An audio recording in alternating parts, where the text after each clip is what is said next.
Hi everyone. We just finished a discussion of likelihoods, likelihood maximizations, completed likelihoods, and true likelihoods. Now's the time to turn our attention to sort of the notion of posteriors. And as we've mentioned, posteriors are sort of the probabilities of the parameters given the data. But before we do that, I think it's worth introducing sort of Bayesian methods more broadly. So, in Bayesian methods, we think of kind of,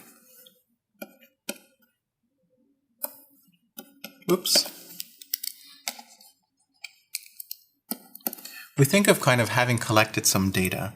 And we think of sort of improving our estimates for what, or for how our parameters, our model parameters, may be distributed, given the data that we have at hand. So suppose that we have very little data, in fact, no data at all. Then maybe we don't know how our parameter could be distributed. So for example, this could be a diffusion coefficient. We in fact kind of know that the diffusion coefficient is probably not zero. We know it can't be negative, so we don't add any density here. But we really don't have any idea as to how large a diffusion coefficient is. So maybe prior to collecting data, we have some notion as to sort of what values of theta, in other words, the diffusion coefficient, are acceptable, but we can't quite settle on what the numerical value for the diffusion coefficient is. So this is P of theta with no data. And instead of writing no data, how about we write 0, meaning n is equal to 0. No data has been collected yet.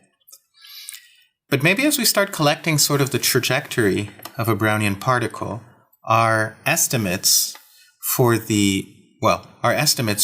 the reasonable values for the diffusion coefficients could be start to sharpen, and we may end up with something which looks a little bit more like this. So this could be, for example, P of theta given n is equal to 100. And eventually, as we move to larger and larger number of data points, maybe we come up with very sharp estimates for what the diffusion coefficient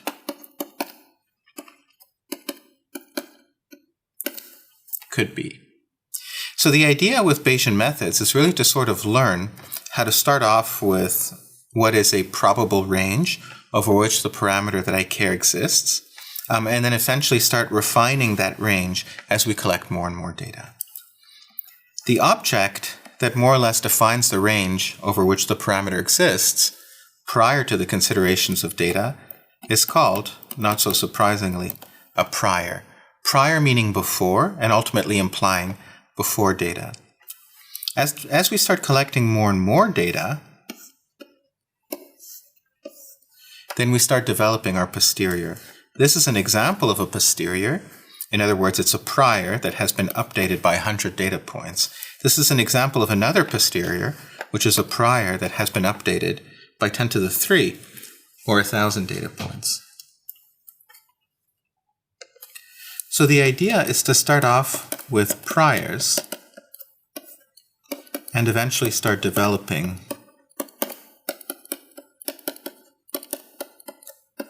posteriors as we successively collect more and more data. Now we can ask ourselves a simple question. All this is great, but how do I go about constructing a posterior from a prior? And for that we have to sort of go back to kind of the original laws or the rules of multiplication of probability. So if we remember, we had written something like this down. Well,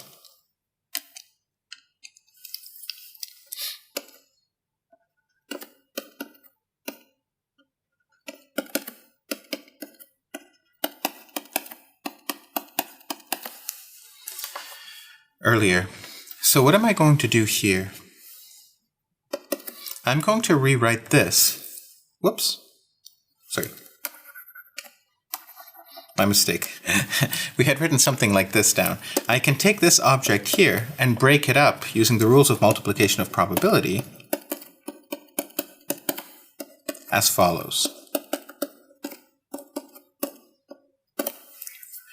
Now, if my W is more than one data point, it doesn't matter. My W in some sense is a collection of parameters, or is a collection of variables, I should say. Theta is also another collection of variables. So in some sense, I'm kind of implicitly assuming that I have a theta 1 to k, and I have a W 1 to n. Everything that I say here holds, irrespective of whether theta is one or many random variables, or many variables. Same thing goes for W. So let's go ahead and rewrite this expression here. So I have P of theta given W is equal to P of W given theta times P of theta divided by P of W. So this object here we've already just briefly touched upon, and it's called a prior. This object here we've already sort of seen a few times. That's a likelihood. And this object here is a posterior. We haven't touched upon this object, and this object is either the most interesting focus of a class, and sometimes called a partition function, or in the context of these presentations is not that important and has a different name, and it's called the evidence. The question is, why is P of W not important? Or why am I saying that P of W is not important? Let's think 2 seconds. If my goal is to learn how my parameter is distributed given W, then I should think of W as being a number and theta as being a variable. So in some sense, my goal is to sort of learn what P of theta may look like as a function of theta, or what are the most probable, in order to learn, for example, what are the most probable values of theta. And again, P of theta given W does not need to be unimodal. It could be a complicated function. I'd still learn that, possible values of theta are here, here, and here, and less likely values of theta are there and there. But if you notice, all of the emphasis is on theta because the W is a number. So the evidence is a number. It's a normalization. And if I want, I can always reconstruct it later. So let's go ahead and rewrite this sort of without all of the messy writing all over the place. I have P of W given theta multiplied by P of theta divided by P of W. And what I'm saying is that this denominator,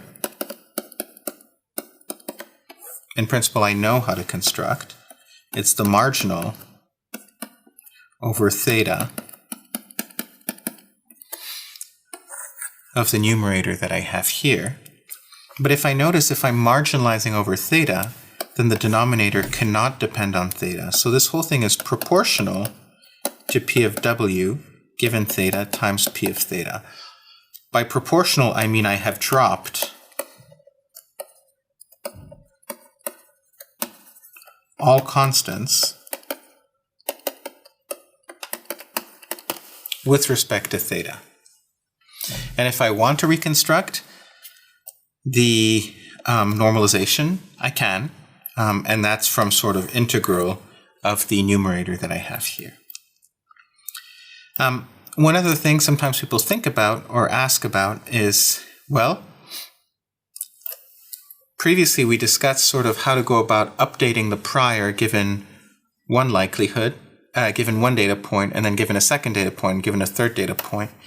You can do it that way, or if you've collected the entirety of your data set, you can certainly construct, or you can certainly multiply your prior by the entirety of the likelihood, the P of W 1 to n given theta. So it's your choice, given the amount of data that you have, how to go about constructing the posterior. So let's go ahead and develop a very simple example of this using Bernoulli trials. So this is sort of, again, very simple example using coin flips. And what we're going to do here is to first write out what our likelihood is for a series of IID coin flips. So I'm going to go ahead and write it, and then we can talk about the details for just a second. The NH here is the number of heads, and naturally the NT is the number of tails.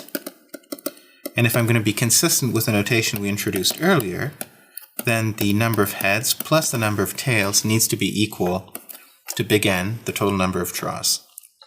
So this, in some sense, is my likelihood. Now, there's a couple of things that I should say about this likelihood. First off, there's a W here on the left-hand side, and there's no W on the right-hand side. That looks a bit confusing. Where did the W on the right-hand side go? Well, implicitly, it was captured in sort of counting all of the number of heads and number of tails. But let's expand upon this for just a second.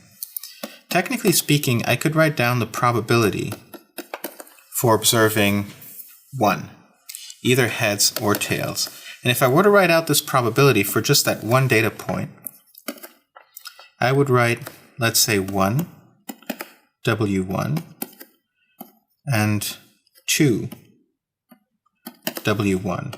1 here coincides with heads, and 2 coincides with tails. If we remember, these triangles here are the Kronecker deltas. So what this is basically telling me, this is 1 minus pi. Okay. So what this is basically telling me is that if my W1 is heads, then my pi is raised to the 1, and my 1 minus pi is raised to the 0, because the heads do not coincide with 2. They coincide with 1. Similarly, if I get a tails, then my W1 coincides with 2, so this Kronecker delta is evaluated to a 1, but this Kronecker delta is evaluated to a 0. Now this brings up an important point. What is the likelihood normalized with respect to again? Well, all probability distributions are normalized with respect to the quantities that exist on the left of their conditional. So here, if I want to verify that my likelihood is indeed normalized, I have one of two options for the W, either heads or tails, or here I've assigned them to 1 or 2. And if W1 is 1, then I get pi. If W1 is 2, so my first data point is 2, then I get 1 minus pi. And so I can verify very quickly that my likelihood is in fact normalized with respect to the quantity which is on the left-hand side of the conditional. Good. So now that I've done this, and I've sort of evaluated my W's to genuine realizations, I've done my experiments, and maybe my W1 was 1, my W2 was 1 again, my W3 was 2, so maybe I got heads, heads, and tails, and so forth. And if I were to write down, let's go ahead and erase this for a second, because I feel like I need the line right above. But if I were to write down my full W1 to N, given pi, well, that's simply going to be the product over n of Wn given pi, which, if I do the math this way, is simply going to be the number of heads multiplied by the number of tails, or the number of times, the probability of tails raised to the number of tails. So probability of heads raised the number of heads, multiplied by the probability of tails raised the number of tails. Great, so I know how to write down my likelihood. Now let's go ahead and write down what a potential prior could be. I'm going to write this prior down, and I will not justify it right now. I will justify it later as I start discussing concepts of conjugate priors and formative priors and so forth. But as my prior, I'm going to select, 1 minus pi, the following. So I have pi raised to the alpha minus 1 multiplied by 1 minus pi raised to the beta minus 1. This particular form of p of pi is called a beta distribution. And as we will learn shortly, the beta distribution is a sort of simple case of the Dirichlet distribution, which will pop up very often in subsequent presentations.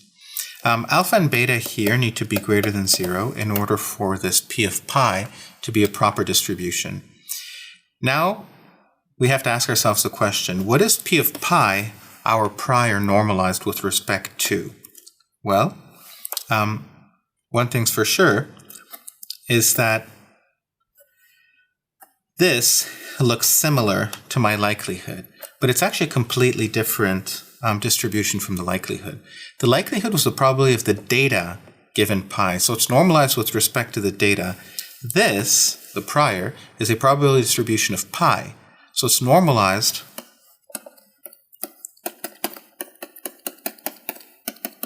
with respect to pi. And indeed, I would need to do this integral in order to be able to find this normalization. And we can ask ourselves the question, does the normalization here depend on pi? No, because the normalization is explicitly involves an integral over pi. So let's go ahead and write this all out explicitly. So if I were to write out my full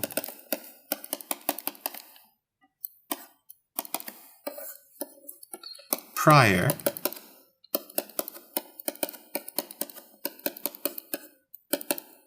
I would have this here. Here I'm integrating over pi, so the denominator does not depend on pi. Only the numerator does. So if in my posterior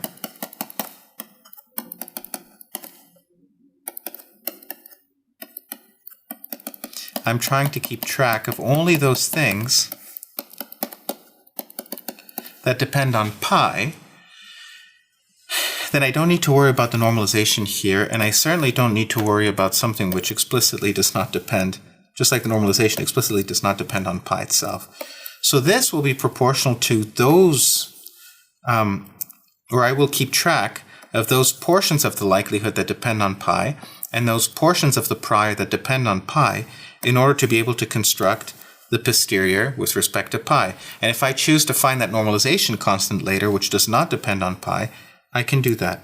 So here I would have NH plus alpha minus 1 multiplied by 1 minus pi and t plus beta minus 1. And if I want to find normalization, that's all great. I would divide by the integral with respect to pi of the numerator. And we see that this integral here obviously does not depend on pi. I know I'm sort of kicking a dead horse here, but it's going to become important to keep track of what is constant and what is not constant. The numerator does not depend on pi, and therefore that's typically why I drop it in considering sort of what the posterior is. I'm finding sort of the most probable values of pi, and whether I rescale it by constant or not, this entire distribution does not really change what my opinion is as to which values are the most probable. So there we are. We've constructed this object here. Now we can ask the very simple question, what does it look like? And we will simulate that in the demonstrations for the numerical demonstrations for Chapter 4. But very briefly,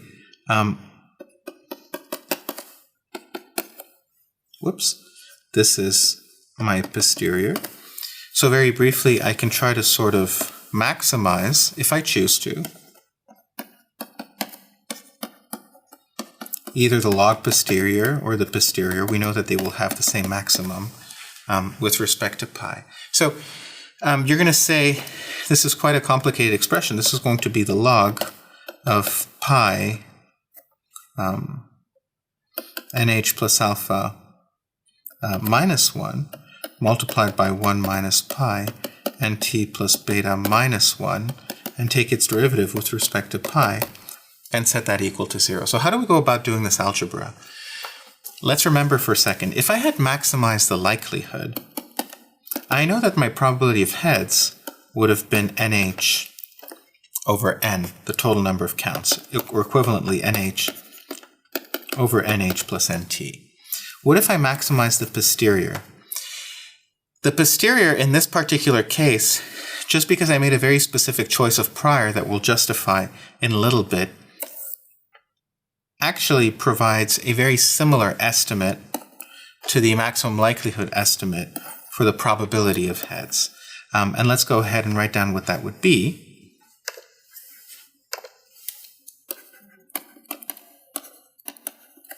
Maximum likelihood, which maximizes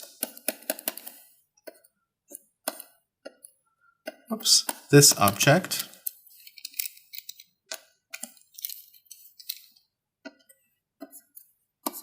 gives me an estimate which is nh over n.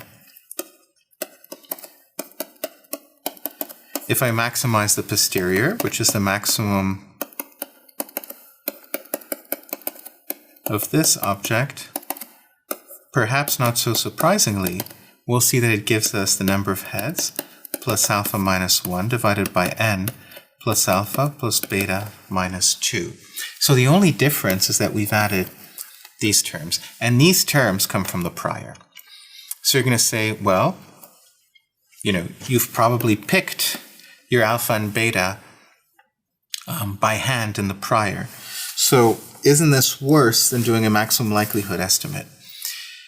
Remember that typically in experiments you collect a lot of data. So, my alpha and my beta need to be greater than 0. But they may be something like 2. And we'll discuss sort of, strengths of priors in just a second. But if I flip a coin 100,000 times, then this number here is on the order of 50,000. And while this number here could in principle be as low as 2. So all it does is basically add a very small correction to what my maximum likelihood estimate is. There's a couple of things we should say. Maximizing posteriors is not really the goal here. And by the way, the pi hat obtained by maximizing the posterior is sometimes called a maximum a posteriori or MAP estimate. And importantly, the parameters alpha and beta, which are parameters of the prior, are sometimes called hyper parameters. So we see that the maximum a posteriori estimate depends on the numerical values of the hyperparameters. Now, generally speaking, as we collect more and more data, the effect of the hyperparameters eventually starts going away, or at least that's the hope. But importantly, the goal, really, when you develop posteriors is not so much just to maximize the posterior, so much as it is to draw samples from the posterior. And that is very difficult to do unless you have a full distribution of P of pi given the data. And that requires a prior, sort of to have defined originally the acceptable values on which the value of pi can exist, which is from 0 to 1. So I think with the simple coin flip example, we are ready to move on to a couple of different topics within Bayesian modeling. Thank you.